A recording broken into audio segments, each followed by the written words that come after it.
If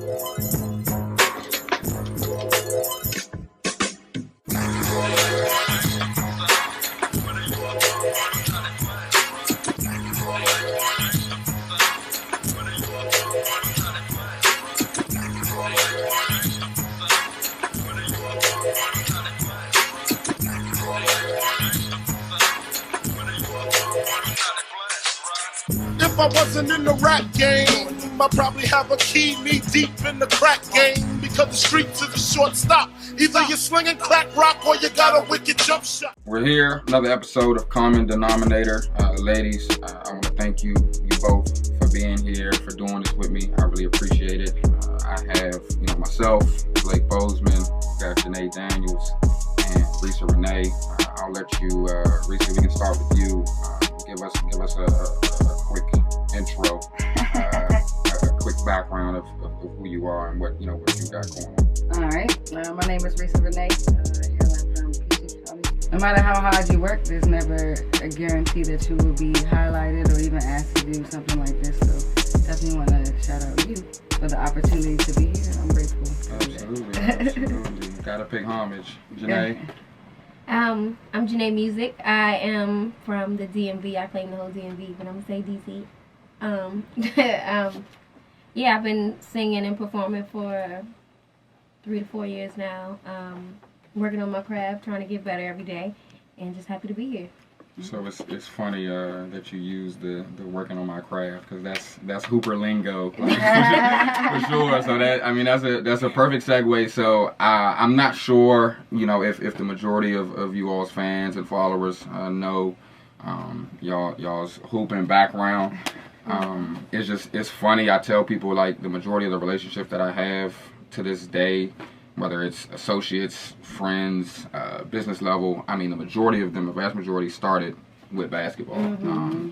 Probably like 90% of the people that I know, I wouldn't know if it wasn't for me playing ball, and that includes the two of you. Yeah. So if you all can elaborate a little bit on your playing days, give us a background of people know you all now as artists in music, but what about the hooping? Yeah. Speak on it. Back in the days, I'm not a kid anymore. Yo, I had some amazing experiences with basketball. Definitely shout out Mike Bozeman. Shout out Todd Bozeman. Bishop McNamara, amazing part of my life. I played ball. I came off a knee injury, which was crazy. I tore my ACL when I was 10, and I had to wait 4 years to get my surgery. So in that time, I wasn't doing anything but making my knee worse. But long story short, I got my surgery my freshman year of high school, sat out, and then played JV with Mike Walker.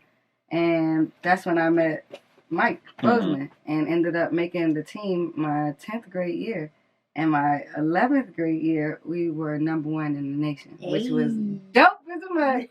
I got to play with Nikki Bozeman, Shantice Wright, Aunt Parrish, the Joker, Jury. Like, I can name off the list of Kalika France, like, a bunch of amazing ballers that I got to and had the opportunity to call my teammates, man. We traveled all over the United States defending our title.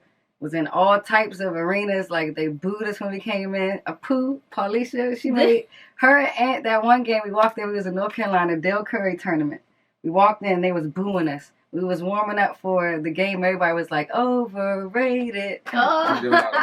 Like the whole arena, right? By the end of that game, Ant made a person fall. Pooh made 2 people fall. They was cheering for us by the end of the game. We were signing autographs, like, we was awesome. Yeah, like lifetime memories. That shit was amazing, like, amazing. That's my balling background, and it's a hell of a balling background because of my teammates and my coach, and how they back me on the court, and more importantly, how they back me off the court. I learned a lot of discipline. I learned a lot of life lessons, interacting with people, communication, actually being loved and cared for genuinely like people. And that was a lot of fun in my life. Absolutely. I can say I remember going to y'all's games. Yeah.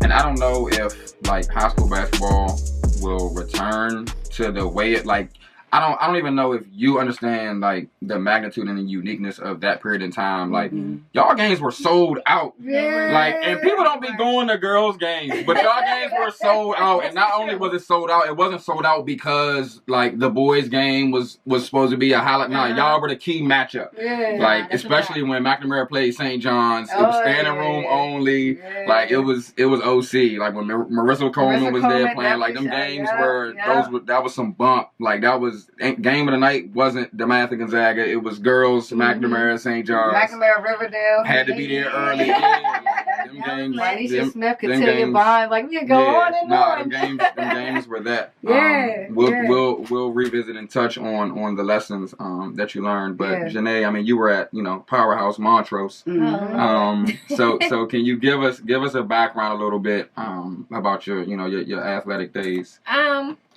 Man, I've been playing basketball since I was little. I got to see all those games and be like, I want to do that. That used to be the thing. I just thought I was going to McNamara for real. Yeah. I ended up going to Montrose, loved it though. But I don't know, basketball has just always been a part of my life. It really started because my older sister was playing, and I just wanted to be like her. Like I was like, everything she do, I want to do. I'm trying to tell you, I used to ruin my life trying to be like her. And she way bigger than me, but I'm like, I'm going to do it anyway. Yeah. And I mean, I'm tore up.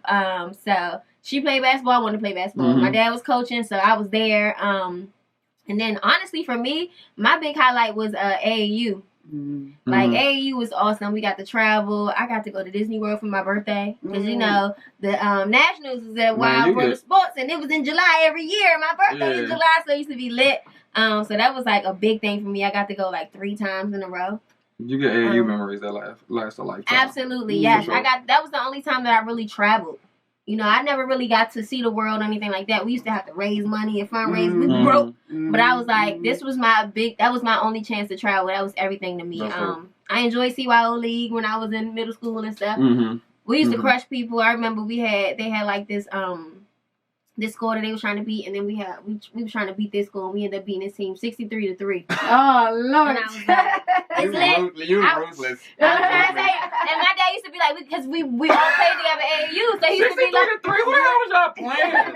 Trash. I don't even know. It was CYO League. Nobody was really good. And my dad was like, we're gonna use this as practice for AAU. So we just gelled together so well. He used to make us slow down and run the plays. We still end up dogging him. It was real bad. That's hilarious. We used to do that on the regular. Between music and basketball, which was first? I started playing when I was like 7.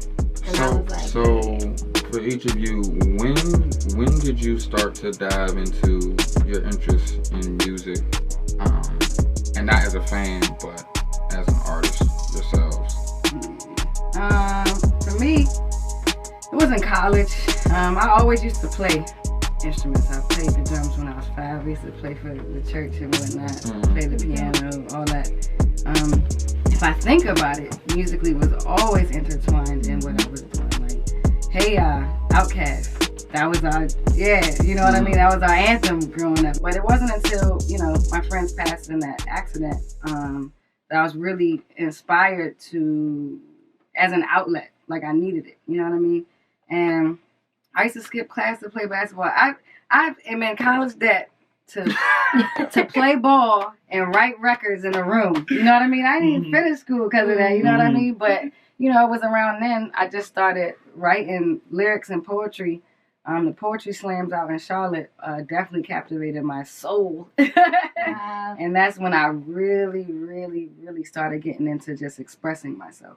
And it was like out of all that time, not that basketball was definitely challenging. Basketball was definitely character building and fun. But it was more over like, whoa, I got a voice now. Like, this shit feels so good. I can't even explain it. It just felt so good. And I knew I was coming home. That was number 1. I'm going back home. Yeah. And I'm going to start doing music. And I came home and I had written Got Me Loose while I was out there and came home and performed it. And I never looked back. So every morning, my dad used to drive us to school, and he used to make us sing these goddamn songs. And they're awesome. It's God is the good God. That one, and then the 3 Little Birds, the Bob Marley joint. We used to sing them every morning, nonstop. Every morning. Like, when we get in the car, my dad would be like, wake up, it's time. Yeah. It's a show. Yeah. And so And after a while, my dad was like, who was that? Mm-hmm. And I was like, I can sing. Like, it was like over. Then they had like the school choir. And I was like, they wouldn't let me in. They said I was too young. So I was like, I'm going to audition anyway. And he was like, oh, we got to let her in. And I was like, all right, bet, it's lit. So from then on, I just kind of knew I could sing. Mm-hmm. And then, like, Riri used to push me all the time. Mm-hmm. And I was so shy. And she used to just be like, I'll pay you $5. And all she had to do was say $5. And I was like, what song are we singing? Alicia Keys just say? Okay. and I don't know, but still, basketball was just everything. So I still played. And then, you know, when I went to college, I was like, all right, I'm going to play. I'm thinking I'm going to play West Virginia. It's about to be lit. Nope, found out I was pregnant. They was like, what you going to do? Because you got to go home. I was like, wow. Yeah, they was like, yeah, you don't see, have that's, like, as a guy, like, it's a whole nother world, like, with women's athletics that we don't even think about. Yeah. And because my uncle coaches girls, I mean, there are some things that I'm hip to and privy to. But other than that, I think that's a very interesting and intriguing conversation for people to have because just, you know, women are so much different than men, you know, physically and our bodies and everything. It's just a lot of things that you would never even think twice about, you know, that are part of the game. You in college and you about to have a kid. There's no consequences for it. It's like, you know, well, I'm going to keep living my life. Yeah. But for me, it was for like... a woman, it's a career altering. Yeah. And when I came home, it was just like, I don't know. Honestly, I kind of started feeling stressed because it was like, I'm a single mom. I got to figure out, you know, what I'm going to do with my life. And I knew I was going to go back to school, but I just wasn't sure as to when I was going to do it. So then I was working 2 full-time jobs, and I was like, I ain't happy. So then I quit one and went back to school, and I did that full-time. And as I started to develop, like, what I wanted to do, I started writing, and it just became more of a relief. And then they had, like, a singing competition at my school, and I won at my school. So then we ended up having, like, a collegiate one in the city, and I was like, oh, this is lit. Like, I'm moving up. So then I was just like, I think I'm going to do it. And it just, like you said, it just resonated in the soul. It felt good. It was like, oh my God, I can breathe. You know, that's how it felt. Because at first I was really going through it like, I don't know what I'm going to do with my life. I don't know. You know, and I was really frustrated. And I was somewhat depressed. Like, I'm not happy. But that really, you know, when I started performing, I started recording, I was just like, it just felt so good. How can you all compare? Because for a lot of players and even, you know, myself, like being on the floor is that escape. So whatever, you know, stresses and troubles you're dealing with, I mean, you can kind of push them to the side, you know, when you're practicing, when you're hooping, when you're, you know, in the middle of a game. It is like that stress reliever. So how can you compare that to, you know, finding that in music and something different? I would say, I don't know, basketball was different for me. I feel like coming up, I always had something to prove because I was coming off an injury. And I sat out some real solid years where I really feel like I missed, like, you know, swinging. That developmental. Yeah, so it was like I was always trying to catch up. And I know every time before a game, not that everybody doesn't get these feelings, my feet would go numb. Like, I'd be nervous as a mug before each game. I would get butterflies. I don't know about my feet would be numb as a mug. I got a doodle. You can't move. You can't move with no feeling in your foot. So the game time for me, it felt good. But I really enjoyed practice the most. I know that sounds like so retarded, but I really did. I enjoyed practice and pickup the most for me. When I hit the stage, it's more, I don't know, it's like everything turn off. Like, it's more of a like, y'all gonna feel this, you know what I mean? It's like, I never got that same emotion on the basketball court in terms of a live game, but I don't know, it's just another sensation. It's like a whole different side of my brain was being accessed when I would perform. So I could compare it to the fun, still having fun with the shit, you know what I mean? Like in rehearsal or something, but that would be my comparison. But the only difference for me was I was never as confident in basketball as I am with music. So it's like, because when I'm playing basketball, it's like I gotta learn, you know what I mean? Like, I gotta learn moves. You know, you gotta practice this over and over again. Not that you don't with music, because you do. And the more you write, the better your lyrics get. The more you practice vocally, the better your vocals get. And I haven't had vocal training, but it's just like I feel like I'm fucking doing it, and I ain't had vocal training. Mm-hmm. So it's just like, but with basketball, it was like if you ain't practicing, you can't compete. You know what I mean? Some people have natural, we all have our natural gifts and talents. Yeah. And as far as basketball is concerned, some people are naturally gifted more than others. Some people got to work harder than others. Yeah. And that was me. And I never had like game days, and my feet didn't go numb. But I did. My stomach would start hurting. I always felt like I had butterflies. Like I just thought I had to do. Like I was like, I'm gonna go to the bathroom real quick. Come back. Game just started. I done missed it. But I was nervous too. But honestly, it's because I just wasn't as confident on the court. Like I knew I could play. If I'm playing defense, like can't nobody get past me. Like you know what I mean. But it's like I don't want to make a mistake. Right. So it's like I'm really calculated in what I'm doing on the court. You're in your head too much. Yeah. But when I'm in the, when I'm creating music, it's like it's freedom. It's my expression. So I'm gonna sing it how I want it. And then we'll try it again. If it sounds stupid, we'll try it again. But it's my passion. It's my creation. And it's kind of coming together under my own terms. And I'm not affecting nobody else. It's just me. Yeah. So how is it when you all are performing? Because you mentioned earlier, stepping into an environment, a hostile gym, and you're the visiting team, and they against you. And you can or being nervous in the middle of a game. But how is it? I would imagine, especially a lot of people have fear of big crowds and speaking in front of people and performing. I think it's amazing for people to share their craft and their artistry in front of people, in front of a crowd of people, and risk. You always see the people getting booed off the stage. Tomatoes. Yeah, so like how is that? Like how does that translate, or how different is that? It sounds to me like it's pretty different. Someone told me one time, they said that if you don't get nervous before you go on stage, like not to be like, oh my God, I'm panicking, but if you don't feel butterflies or any type of anxiety going on stage, then you don't really feel it, because you never know what you're going into. But like I said, I think I'm just more confident doing music than anything. And it's me, this is my world, this is my house, you know what I mean? So it's like when I step in here, you may not know me, but I make sure that I do something that'll bring you in, or I'm gonna get at least 3-4 people that's gonna talk to me after I perform, because I'm gonna interact with them, or I'm gonna do something that they relate to, or they just gonna feel my vocals, period. And so it's just, when it comes to performing, for me, it's like I do get those butterflies beforehand, but once I get out there, I know like I just gotta be me, and that resonates with so many people. I think that it's just self-expression, and somebody needed to hear it. Somebody needed to feel it, and I think it's easier in that way, because in basketball, we just simply entertaining them, period. With music, I feel like you're entertaining and you're connecting. I've been in front of hostile crowds before, I've been doing the Apollo.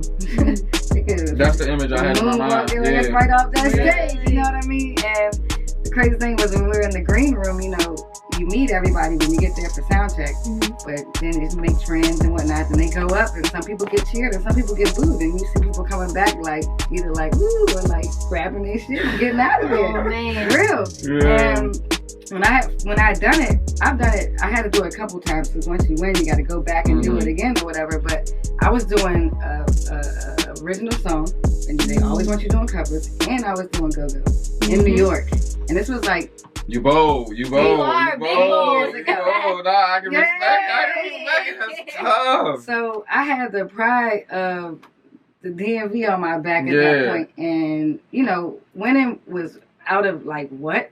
But when I went back to do it again, like I was almost waiting for them to boo. For real? Yeah, but I wouldn't give them a second to do it. And the second I thought they was about to start, like I went even closer to the stage. Like it's not like I'm singing like real aggressive lyrics, but I was like, y'all gonna hear this. I feel like you encounter situations or challenges that make you second guess whether, like, damn, is this shit really for me? It might be a tough loss. It might be an injury. It might be a coach that you just not seeing eye to eye with. I mean, it could be a lot of different things. Have you experienced challenges in music that make you second guess or make you doubt how long your career can last, if you'll make it, if you'll reach your goals? What is that like? What has that been like?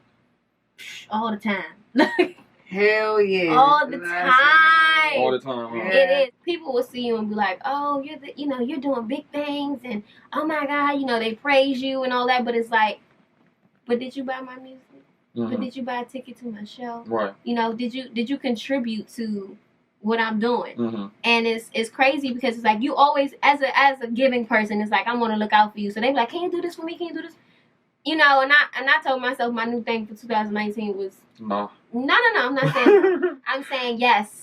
When you buy a ticket to my show. So now it's at this point where I need some reciprocation, because now it's like I'm always giving, but I always question, like, how far am I going to go without support from the people that's already in my circle, from the people that I already know, people I see every day, people I talk to on a regular, people who comment constantly on my social media, you know, wanting to be my friend and wanting to be cool and kumbaya, and it's like I'm thinking you got me, but then when I post something, you don't even pay attention to it. You know what I mean? It's like, what do you really, you know, the image of it all is cool to people, but when it comes to the support, it's really hard to get people on board. And so I think that that's the hardest thing, because it's really hard to get out of your city when you don't even have your city. You know, that's real. I think like I can relate to that. I feel like most people can relate to that, because I feel like people don't really champion what you're doing until they see everyone else around them doing so. And I feel like that's any like entrepreneurial endeavor. Like, people don't be like standing for them from the jump. They be like, yeah, shorty tripping. That's a dumbass idea. Like, it's not like Airbnb type. Like Uber, you tripping. And then once it's, or Facebook, I'm not signing up for that shit. And then they see all their friends with Facebook accounts, or all their friends post on Instagram, and then they like, oh, like, that's dope. All right. Let me try. Like, I fool with it. I support that. What advice can you give a player, you know, a ball player now that has an interest and a love for music, and maybe even an aspiration to pursue music once they're done hooping? Nothing is ever gonna go as planned. Nothing's ever gonna be perfect. Just like for me, it's like I think of like a play. When you making a play, you know that this is how it's supposed to go. The defense not, when you practicing, the defense not necessarily gonna be exactly where you think they're gonna be at. You know. So when it's time to, you know, when it's game time, it's like, all right, I gotta adjust, I gotta rework it, I gotta pull back, start back over, come back in, we run it again. You know, it's gonna be times where it's gonna seem like you failed. It's gonna be times where it's gonna seem like, you know, you haven't accomplished anything, or, you know, you gotta take a few steps back. But, you know, you just gotta be ready to just reroute, keep rerouting, keep replanning, keep reworking it, until you get to where you're trying to go. I would say, don't do it. No. Reconsider. You sure on the subject? I'm like, no. I'm just joking. I'm halfway serious, but I'm not. Right, that's what I was literally about to say. That there's always some truth behind the joke, but we'll get to that. It is not the easiest thing to do. It's not sweet. It's not. It's not sweet. Like. No matter how talented you are. I would say this on some real shit. I would say invest in your craft. Yes. Take your time. There is no rush to get anywhere. You know, you can always get better, of course, but, you know, learn the business. Take your time to learn the craft. Not just if you're a singer, like, learn how to mix. If you learn how to mix, you can learn how to make your own beats. And, you know, just so you can be more self-sufficient. When you said, what did you just say about? Rerouting, yeah. You know, the stronger your 2 feet are, the further you can go. And that's some real shit. Of course, you do have your teammates that you can depend on and have around you, but you always want to have something you can fall back on. And if that falling back on isn't on anybody, it should be on yourself at the end of the day. So perfect your craft in that way, and invest in yourself and follow your heart. All the butterflies and shit with the thing, you know, it sound right, but you know, you got to be doing it for yourself. At the end of the day, it's gonna shine. It's gonna be because you have passion. Don't do it for the money. Do it for the passion, because that's where your shine comes from. You know, a lot of people go into it doing it for the money or trying to do it for the outcomes, and you don't get the outcomes because it's all you focus on. But if you're really passionate about it, you can go hard. You can go, you know, go far, and that'll really make you shine, and that'll be what separates you from everybody else. That's real. As women, and not only as women, but as Black minority women, basketball and sports, well, not all sports, but basketball at least, is is male dominated. Ironically, black male dominated, but male dominated. Music industry, male dominated. How has that challenge been for the two of you?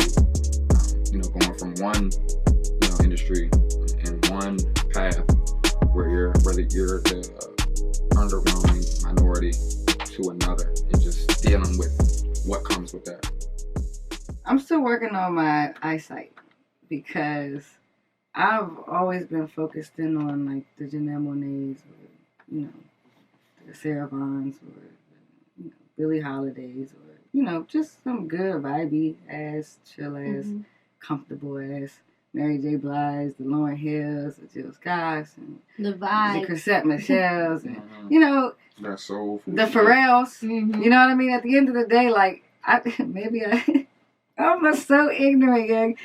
I'm not gonna say it. No, say it, please do. I see myself as a nigga, like as an everyday. I see myself as a strong individual. I see myself as I could hang with the boys, just like it was in the court. Yeah. My brother used to be like, I'm glad you said "Yo, I bet you." He'd be like, "I bet you." Like he'd play basketball with somebody else. He'd be like, "I bet you my sister could beat you." I'd be like, "Yeah, get me out." And then I want ball harder because my brother believe in me, type shit. You know what I mean? So the music industry for me ain't no different. I mean, everybody has their own perspective. I think women have a special perspective that is definitely silenced in its own right. But, I think America or the world is dealing with that as they can digest it. I think we are hard to digest depending on how hard we come. But I was born a gent. I don't think the music industry has broken me in that regard. Yeah. I will say that, So power to you. If you're out here, you're a woman, you're doing your thing, you standing strong, period. When I think about that, I look at it from another perspective. So for me, I think that when I look at basketball, I feel like when you up against dudes, when you comparing to the guys, when you playing with the guys, in a way, it's one of those things that make you better. You know what I mean? If you can't play with the boys, then you're not good. You know what I mean? That was one of the things, like, practice with boys so that you can always beat the girls. And that was something that, I learned playing basketball. And basketball was like they were uplifting. And music is like, I need something for something. I've experienced that a lot. And it's been, for me, it hasn't deterred me because honestly, it just makes me laugh now. Because then in my mind, I just be like, you're going to be real fucked up when I surpass your ass. Yeah. And you're going to be mad. You ain't, all because you wanted something stupid. You know what I mean? Like, you don't see the bigger picture. You're not looking at, what really matters. And so I've had a lot of people who, have approached me. And I feel like I tell people all the time, if I meet you business-wise and we trying to do music. Keep it that way. Yeah, I don't care how attractive you are. That's not what we doing. I don't want to be your friend. We're not doing that. Like, let's just work. We working and we'll build together and that'll grow whatever it grows. But, a lot of times it rarely ever works out that way for me. Like, I get that a lot and I just be so annoyed. But again, like, I just have to laugh at it because I'm just like, you don't know what you just did. Like, you just missed out on an opportunity that could have been something great for the both of us. However, I'm going to keep it moving to the next and, you're lost. But I like to work with guys, though, because I feel like they are really creative and they do offer a lot. And because they're already, so connected, it would be great to, I feel like brotherhood is so much stronger. So I would really, I really enjoy being a part of that. And like you said, I've always been wanting to hold my own, too. Like, I rode with the dudes. Like, what's up? I fight a nigga. Like, that's not an issue. But I definitely felt more welcome with basketball. When they see that you play basketball, it's like they love you for it. Like, oh, she play ball. Like, oh, she's lit. That give you another layer of sexy and attractive. Like, oh, you just shot a jumper. Like, a real one. Like, not a joint, but like, oh, shit. Like, oh, you see that? Yeah, but music-wise, it's like, it's cool. So to close it out before we get out of here, real quick, what can we expect from you in the near future? Near future, you can expect a new music, some visuals coming out. Got some visuals that I'm working on. A few things releasing this year. Just pretty much releasing visuals and releasing music. I'm working on the EP. I think I'm going to do a mixtape before I do the EP, so just kind of like get a little more buzz. And networking, I'm trying to do a promotional tour over the summer so I can, get out here a little more. And Just building. Okay. Really. Yeah. Waves. Many waves. See you next time. Thank you. Thank you. Yeah, Bye, dope. bye. And you.